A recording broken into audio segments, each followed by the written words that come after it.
फिर फ़ोन मेरे जवाब से कबल ही बंद हो गया। मैं शशोपंज में पड़ गया।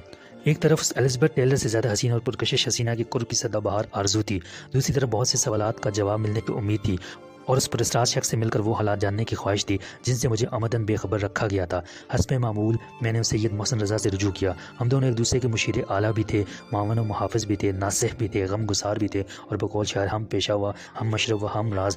दयार गैर में तो सब हम ज़ुबान एक हो ही जाते हैं, मगर मोहसिन से रिश्ता एक तनावर दरख्त था जिसकी जड़ें गुजरे हुए वक्त की ज़मीन में हर तरफ 20 बरसों की गहराई तक उतरी हुई थीं। मोहसिन कहीं जाने के लिए तैयार हो चुका था। मसला अगर उस लेफ्टिनेंट गवर्नर की औलाद से आबा अजदाद की महकूमी का इंतकाम लेने का है तो उस महाज पर मैं भी लड़ सकता हूँ। मेरा ख्याल है तू जा। मोहसिन रज़ा, मुझे उससे सच्चा इश्क होने का अंदेशा है। मैंने कहा, मैं सिर्फ इतला देने आया था कि सनद रहे और वक्त ज़रूरत काम आए। अगर मैं लौट कर ना आऊँ तो पता कर लेना। वो आदमी मुझे फुमांचू टाइप लगता है, नाम पूछना तो याद नहीं रहा मुझे। फुमांचू आप हैं किबला? मोहसिन ने कहा।